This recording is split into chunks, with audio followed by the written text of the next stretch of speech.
오늘 하나님께서 우리에게 주시는 말씀은 신약성경 데살로니가전서 5장 12절로 18절 말씀입니다. 데살로니가전서 5장 12절로 18절까지 말씀입니다. 이 계시의 말씀을 봉독할 때 다 함께 살아계신 하나님의 음성을 들으실 수 있기를 바랍니다. 형제들아, 우리가 너희에게 구하노니 너희 가운데서 수고하고 주 안에서 너희를 다스리며 권하는 자들을 너희가 알고 그들의 역사로 말미암아 사랑 안에서 가장 귀히 여기며 너희끼리 화목하라. 또 형제들아, 너희를 권면하노니 게으른 자들을 권계하며 마음이 약한 자들을 격려하고 힘이 없는 자들을 붙들어주며 모든 사람에게 오래 참으라. 삼가 누가 누구에게든지 악으로 악을 갚지 말게 하고 서로 대하든지 모든 사람을 대하든지 항상 선을 따르라. 항상 기뻐하라. 쉬지 말고 기도하라. 범사에 감사하라. 이것이 그리스도 예수 안에서 너희를 향하신 하나님의 뜻이니라. 아멘. 오늘 설교의 제목은 하나님의 뜻입니다.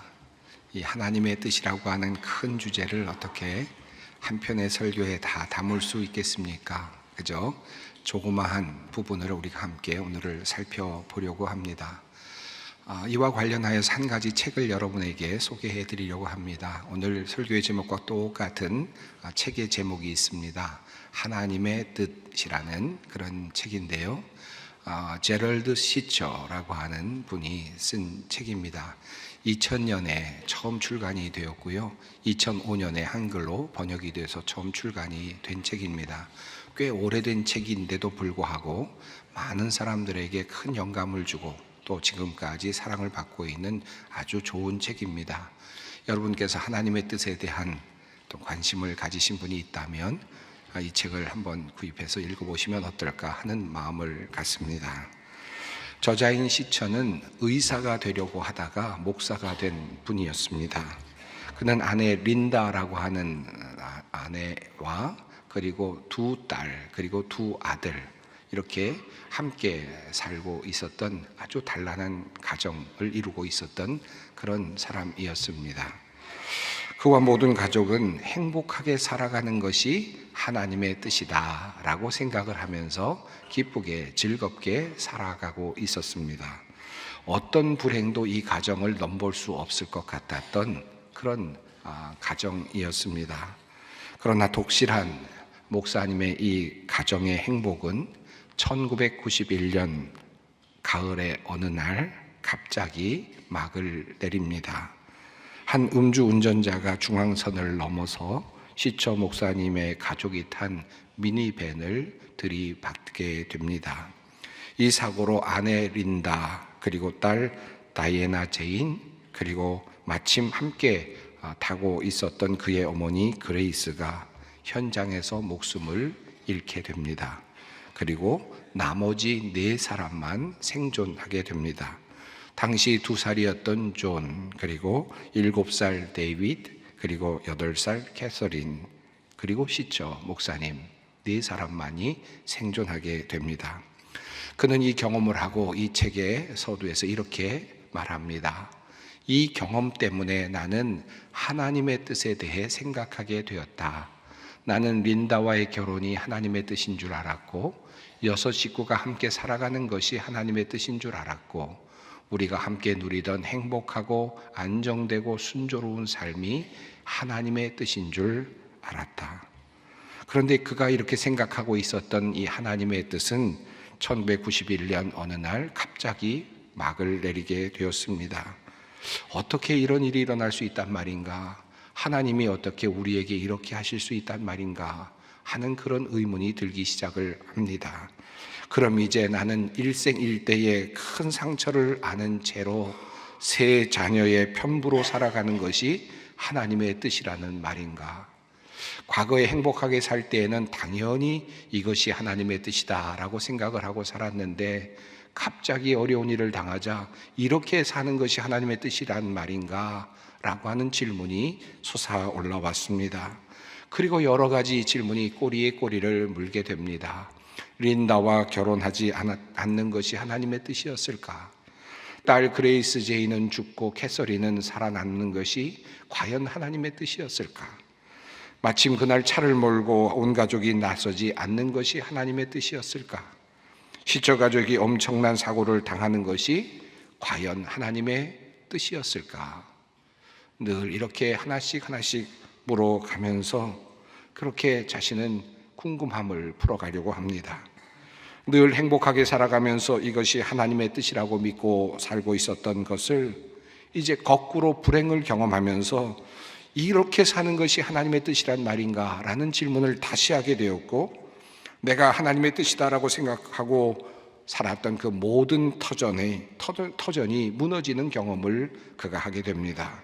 그리고 그때에서야 그는 진정한 하나님의 뜻이 무엇인가 라고 하는 질문을 탐구해 나가기 시작합니다. 그 책은 바로 그 탐구의 과정이고 또 그의 결론이라고도 할 수 있겠습니다. 그가 발견한 것을 조금 함께 따라가 보려고 합니다. 그는 자기 자신이 가지고 있었던 하나님의 뜻이다라고 생각했던 그 통념에 대해서 반성적으로 접근을 합니다. 지금까지 그저 전통적으로 생각해 왔던, 믿는 사람들이 그저 일반적으로 생각해 왔던 그러한 하나님의 뜻이다라고 여겼던 그와 같은 전통적인 관점에 대해서 다시 한번 살펴보죠. 이 전통적인 접근의 방식은 이런 것이었습니다. 아마 여러분도 우리도 비슷한 생각을 해 오셨을 수도 있습니다. 하나님은 모든 것을 다 알고 계시고 또 우리가 가야 할 길을 다 정해 놓으셨다. 그러므로 우리의 책임은 그 길, 그 정답을 찾아내는 것이다 라고 하는 그런 생각입니다. 제 나름대로 이것에 대한 해석을 붙이면 이렇습니다. 제가 어렸을 때 길거리를 가다 보면 이렇게 노름이라 그럴까요? 게임이라 그럴까요? 아이들을 이렇게 유혹해서 돈을 갈취하거나 또는 이런 사람들이 종종 있었습니다. 또 사람들을 유혹하는 그런 장사꾼 같은 사람들이 꽤 있었습니다.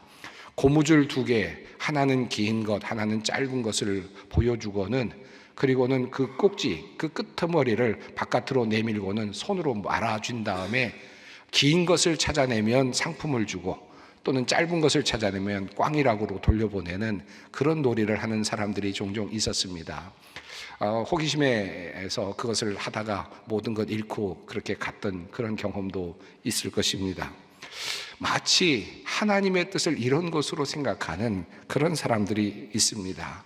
하나님께서 긴 줄 하나와 짧은 줄 하나를 이렇게 손에 거머쥐시고는, 그리고 끄트머리만 보여주시면서 한번 뽑아봐라, 잘 뽑는지 못 뽑는지 한번 보자 라고 그렇게 내미시면서 이거 뽑으면 꽝이다, 이거 뽑으면 정답이다, 이런 모습으로 우리에게 무엇인가를 선택하도록 하시는 그런 것으로 이해하는 분들이 꽤나 있습니다. 2 사람이 있습니다. 어떤 사람은 재력이 있고 어떤 사람은 지력이 있습니다. 둘 중에 어떤 사람과 결혼하는 것이 하나님의 뜻일까? 하나는 정답이고 하나는 오답일까요? 하나를 선택하면 하나님께서는 잘못 선택했어 라고 하면서 우리를 놀리실까요? 그런 놀리시는 하나님이라면 과연 우리가 믿는 하나님이 맞을까 하는 생각을 하게 되지 않습니까?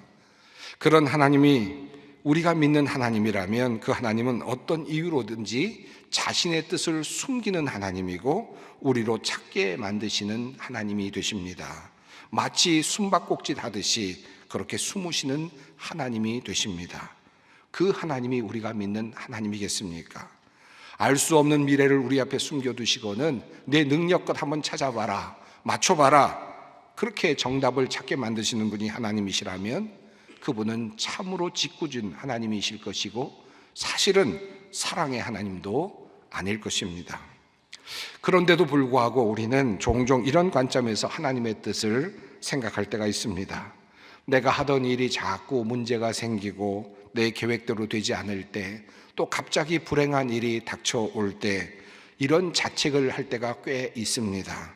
하나님의 뜻이 아니었는데 내가 이런 일을 해서 이런 어려움을 당하는가? 하나님의 뜻이 아니었는데 내가 잘못 선택한 것일까? 다시 돌아가야 하나? 하는 그런 자책을 할 때가 꽤 있습니다. 내가 겪고 있는 그 나의 불행을 내가 선택을 잘못한 그 결과로 이해를 하는 것입니다. 하나님의 뜻은 다른 곳에 있었는데 내가 선택을 잘못해서 이런 어려움 속에 빠졌다라고 하는 생각을 하는 것입니다. 잘 뽑았어야 했는데 잘못 뽑았구나. 이 사업이 아니었는데 저 사업이었는데 내가 그만 잘못 선택했구나. 이 사람이 아니고 저 사람인데 내가 잘못 뽑았구나. 이런 생각을 하면서 자책을 하는 경우입니다. 또 반면에 이런 생각을 하는 사람도 있습니다. 어떤 길이 막혔을 때, 어려운 일이 닥쳤을 때 하나님의 뜻이 다른 데 있어서 이렇게 나를 막으시는 것일까? 물론 때로는 그럴 때가 있습니다만 항상 하나님께서 그렇게 하시는 것은 아니죠. 때로 실제로 가만히 살펴보면 자신의 실력이 안 돼서 시험에서 떨어졌는데 나의 잘못으로 야기된 문제임에도 불구하고 그것을 하나님의 뜻으로 미화하면서 하나님께서 나를 막으셨다라고 그렇게 핑계를 대는 그런 경우들도 종종 있습니다. 하나님은 정답 하나를 숨겨두시고 수많은 오답들을 널려놓으신 후에 우리로 하여금 정답을 찾도록 만드시는 그런 유치한 하나님이실까? 언젠가 어느 분이 저에게 이런 질문을 하셨습니다. 갑자기 그분이 저에게 이렇게 물었습니다. 목사님, 제가 목사가 되는 것이 하나님의 뜻일까요? 오랫동안 고민하고 저에게 물으시는 질문이었습니다. 저는 굉장히 긴장이 되었습니다. 또 다른 경쟁자가 생기는가 하는 생각이 들었어요. 사실은 그분은 대단한 분이셨습니다. 훌륭한 의사 선생님으로 오랫동안 봉직하신 분이셨는데 저에게 그렇게 물었던 이유는 많은 고민을 하셨기 때문이었고 자신의 어머니가 어렸을 때 자신을 서원하였던 기억이 자신에게 남아있어서 늘 그 마음으로 불안한 마음으로 살아왔다는 것입니다. 조금만 어려운 일이 생길 때마다 또 의료분쟁이 생길 때마다 내가 길을 잘못 와서 그랬나, 내가 목사가 되어야 했는데 잘못된 길로 와서 이런 어려움을 당하나 하는 생각을 하면서 내가 빨리 목사가 되어야 되지 않을까 하는 생각을 하면서 평생을 살아왔다라는 것입니다.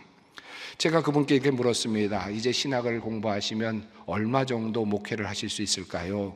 한 4, 5년 정도 할 수 있을 것 같습니다. 제가 그렇게 말씀드렸습니다. 4, 5년 동안 잠시 있다가 사라질 그 하나님의 뜻을 이제 찾으시는 겁니까?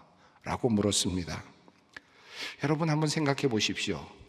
내가 목사가 되는 것이 하나님의 뜻일까? 그렇게 묻는 순간 우리는 어떤 하나의 성취되는 지점을 생각합니다. 어떤 목적지를 생각하죠. 내가 대통령이 되는 것이 하나님의 뜻일까? 내가 국회의원이 되는 것이 하나님의 뜻일까? 내가 회사 대표가 되는 것이 하나님의 뜻일까? 이렇게 묻게 되는 순간 우리는 하나의 정점, 하나의 지점을 찍게 됩니다.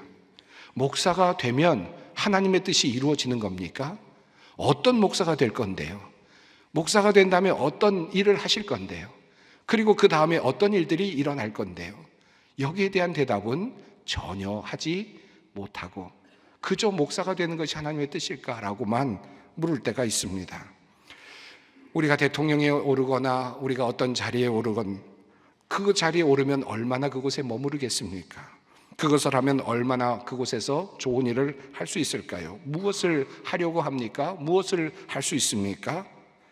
그저 그 자리에 오르는 것까지가 하나님의 뜻일까요? 만약에 그렇게 우리가 생각한다면 잠시의 그 시간이 여러분이 가진 인생의 최고의 목표일 뿐입니다. 그리고 하나님의 뜻은 바로 그 자리에 있는 순간뿐일 것입니다. 목적지, 자리, 위치가 하나님의 뜻이 되어버린다는 말씀입니다. 만약 그렇게 되어버린다면, 먼 미래에 어떤 것이 우리를 향한 하나님의 뜻이 되어버린다면 그 나머지는 그저 과정에 불과하고 그저 무시해도 되는 시간이 되어버릴 수도 있습니다.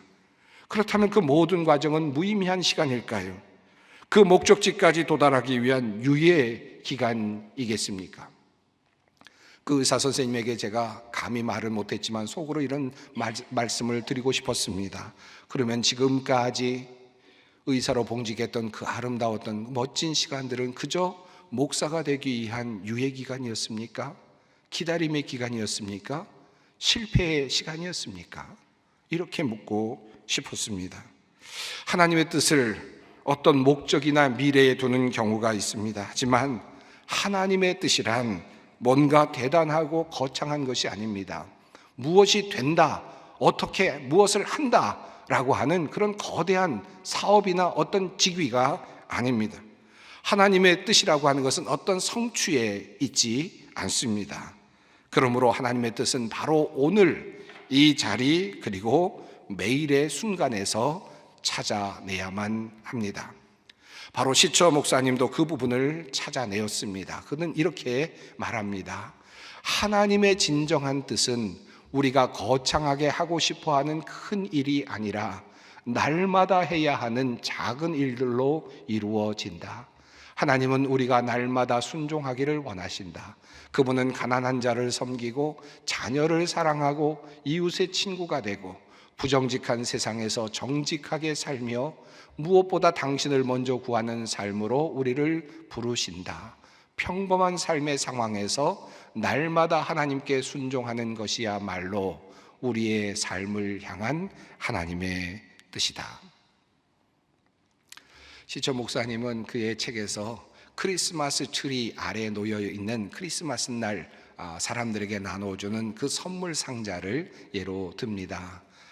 많은 선물 상자들이 크리스마스 트리 아래에 놓여 있습니다. 하나님은 그 선물 상자들을 놓고 그 중에 네 것이 하나 있으니까 그것을 맞춰봐라, 정답을 맞춰봐라 라고 부르시는 그런 분이 아니시라고 말합니다. 수많은 선물 상자들이 다 가능성이 있고 다 모두 나의 선물이 될 수 있는 거죠. 하나님께서는 이미 많은 선물들을 다 내려놓고 계시고 우리에게 그 선물을 주시고자 하는 것입니다. 우리가 선택하면 그것이 하나님의 선물이 되는 것이고 우리가 그것을 붙잡으면 그것이 하나님의 길이 된다는 말씀입니다. 창세기 13장을 보면 베델과 아이 사이에서 이 롯과 아브라함이 이제 양떼들이 너무 많이 늘어나서 이제 자신들의 경계를 나누는 장면이 나옵니다. 그때 아브라함이 이렇게 말합니다. 롯에게 네가 좌하면 내가 우할 것이고 우하면 좌할 것이다 라고 그렇게 이야기를 하죠. 하나님께서 아브라함에게 주시겠다고 하는 약속의 땅이 있었습니다. 그런데 아브라함은 하나님께 그 약속의 땅이 어디입니까? 라고 구체적으로 묻지 않았습니다. 내가 머물 곳이 어디입니까? 이 둘 중에서 어느 땅을 내가 선택해야 될까요? 그렇게 하나님께 묻지 않았습니다. 그저 롯에게 네 마음대로 해봐라 라고 자유를 줍니다. 그리고 롯은 소돔과 고모라 땅이 있는 그곳을 선택하죠. 그리고 자연스럽게 헤브론 땅, 상수리 나무 숲이 있는 그 땅이 남겨집니다. 그런데 흥미롭게도 14절에서 하나님께서는 롯이 떠나간 다음에 아브라함에게 이렇게 말씀하십니다. 내가 이제 너에게 이 땅을 주겠다 라고 말씀을 하십니다. 너와 너의 자손들에게 이 땅을 주겠다 라고 말씀을 하십니다. 하나님께서 주시기로 한 약속의 땅이 먼저 있었던 것이 아니고 하나님께서 주시겠다고 하는 땅이 헤브론 땅, 상수리 나무 땅이 아니었고 아브라함이 롯이 그냥 가지고 간 나머지 땅을 가지고 서 있었을 때 그때 하나님께서 약속하신 땅, 그 약속의 말씀이 이 땅에 너의 자손들이 함께 하도록 하겠다라고 하는 약속의 말씀을 주십니다. 하나님이 함께 하시는 땅이 약속의 땅이 되는 것이죠. 하나님께서 함께 거하시는 곳이 바로 하나님의 뜻이 있는 곳이 되는 것입니다. 아브라함이 하란을 떠나서 고향을 떠나서 하나님께서 지시하시는 땅으로 갑니다. 그런데 처음에 하나님께서 지시하시는 그 가나안 땅으로 갔지만 기근이 들어서 그는 그곳에서 살지 않고 스스로 결정을 해서 애굽으로까지 내려갑니다. 그런데 하나님께서는 애굽까지 내려간 아브라함을 다시 또 그를 이끌어서 또 다시 가나안 땅으로까지 이끌어 가시는 장면이 나타납니다. 하나님께서는 애굽으로 간 아브라함을 책망하지 않으셨습니다. 그럴 수 있죠. 그렇게 갈 수 있습니다. 그러나 하나님께서는 아브라함이 애굽으로 갈 때도 함께 가셨고 가나안으로 다시 올라올 때도 함께 가셨고 베델에 있을 때에도 하나님은 함께 하셨습니다. 하나님이 함께 하시는 그 자리, 그 길이 하나님의 길이 되고 하나님의 뜻이 됩니다. 창세기 28장에서도 야곱이 이제 고향을 떠나서 그리고 베델에서 지금 잠들었다가 하나님을 뵙게 됐을 때 하나님께서 약속하지 않습니까? 내가 너와 함께 있어 내가 어디로 가든지 너를 지키며 너를 이끌어 이 땅으로 돌아오게 하겠다. 가는 것이 하나님의 뜻인가? 오는 것이 하나님의 뜻인가? 그것이 중요한 것이 아니라 하나님께서 그와 함께 하시는 것, 그리고 하나님과 함께 그 하나님의 선한 능력과 더불어 그의 발걸음을 옮겨가는 모든 삶이 하나님의 뜻이 된다라고 하는 말씀입니다. 여호수아서 1장 9절에서도 여호수아에게 주님께서 말씀하십니다. 강하고 담대하라. 두려워하지 말고 놀라지 말라. 내가 어디로 가든지 네 하나님 여호와가 너와 함께 하느니라. 여호수아가 어디로 가든지 그것은 하나님의 뜻이 되는 것입니다. 이것이 바로 하나님께서 보여주시는, 구약을 통해서 우리에게 보여주시는 하나님의 뜻입니다. 이제 본문으로 들어갑니다.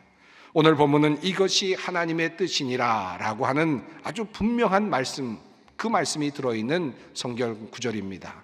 이것이 그리스도 예수 안에서 너희를 향하신 하나님의 뜻이니라 라고 말씀합니다. 여기서 말씀하시는 하나님의 뜻을 본문의 어디서부터 어디까지로 잡을 것인지에 대해서는 이론이 있을 수 있습니다. 또 여러 가지 생각이 있을 수 있겠습니다. 조금 넓게 볼 수도 있겠고요, 조금 더 좁게 볼 수도 있겠습니다.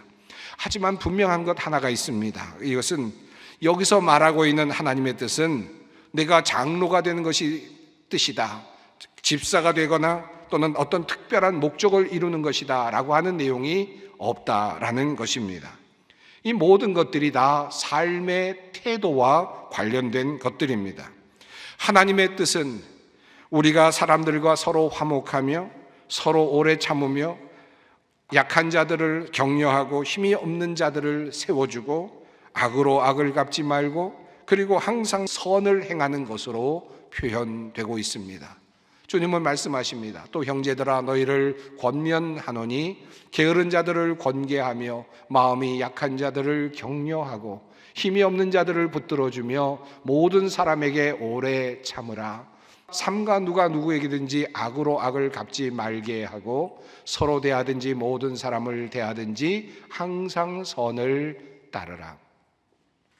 부자가 되는 것이 하나님의 뜻이다. 높은 자리에 올라가는 것이 하나님의 뜻이다.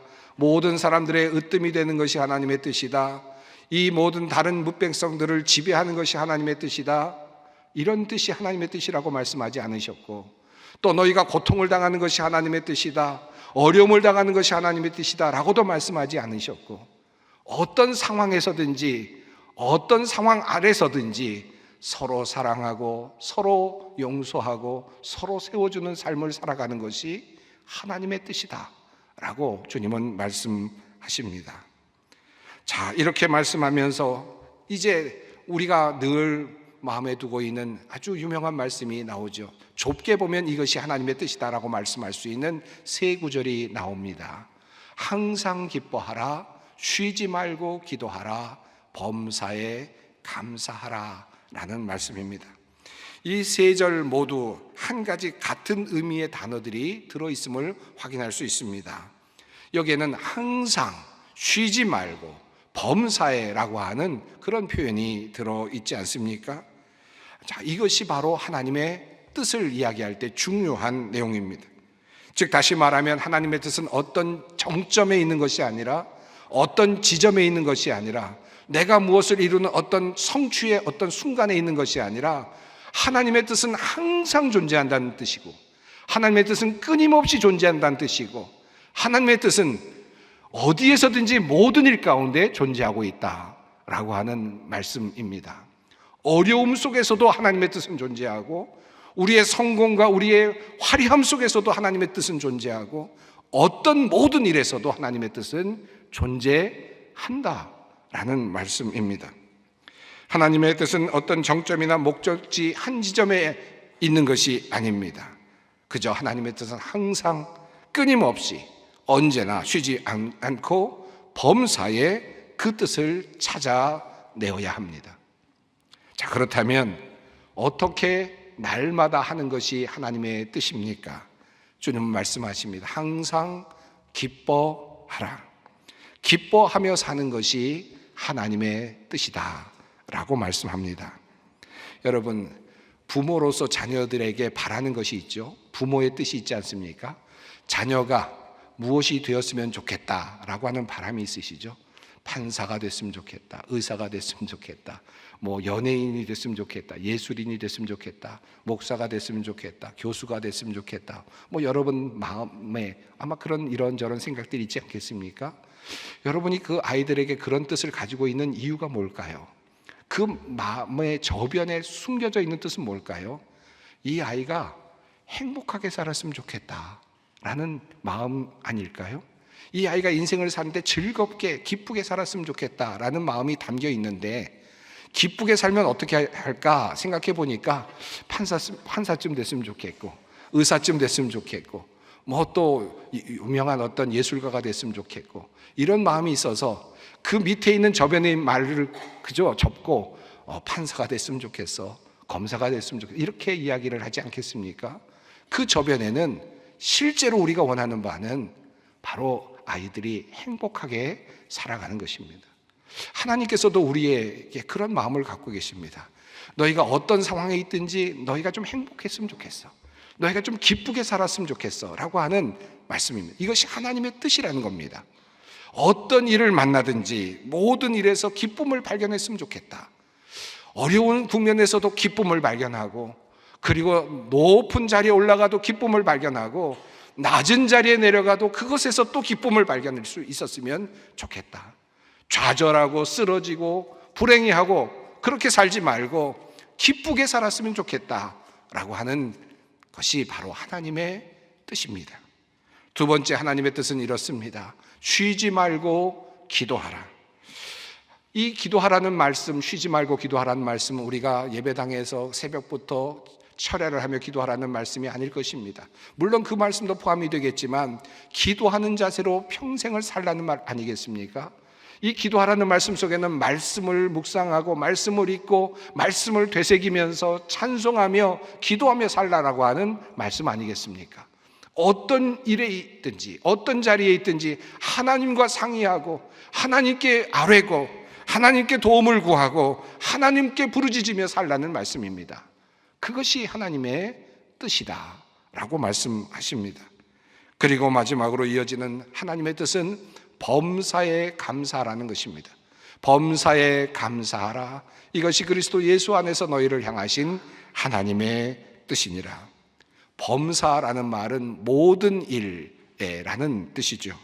어떤 일을 만나든지 감사한 마음으로 살아가는 것입니다. 선하신 하나님의 마음을 늘 기억하면서 어려운 일이든 좋은 일이든 즐거운 일이든 감사한 마음으로 살아가라는 것입니다. 예레미야서 29장에 이런 말씀이 있지 않습니까? 여호와의 말씀이니라. 너희를 향한 나의 생각을 내가 아나니 평안이요 재앙이 아니니라. 너희에게 미래와 희망을 주는 것이니라. 이 말씀 붙잡고 어떤 상황에서든지 감사한 마음을 가지고 살아가는 것, 이것이 바로 하나님의 뜻입니다. 사랑하는 성도 여러분, 하나님의 뜻을 알고 싶어서 궁금하셨습니까? 이미 여러분에게 말씀드렸습니다. 기뻐하며 사십시오. 기도하며 사십시오. 그리고 감사하며 사십시오. 서로 위로하며 서로 사랑하며 사십시오. 이것이 하나님께서 예수 그리스도 안에서 우리를 향하여 품으신 하나님의 뜻입니다. 함께 기도하겠습니다. 사랑의 하나님, 우리를 기뻐하시며 우리의 삶을 축복하시는 주님, 우리가 어떤 상황에 있든지 기쁘게 살아가기를 원하시는 주님의 마음을 깨닫습니다. 늘 주님과 교제를 나누며 기도하며 범사에 감사하며 살아가는 우리가 되게 하옵소서. 예수님의 이름으로 기도드립니다. 아멘.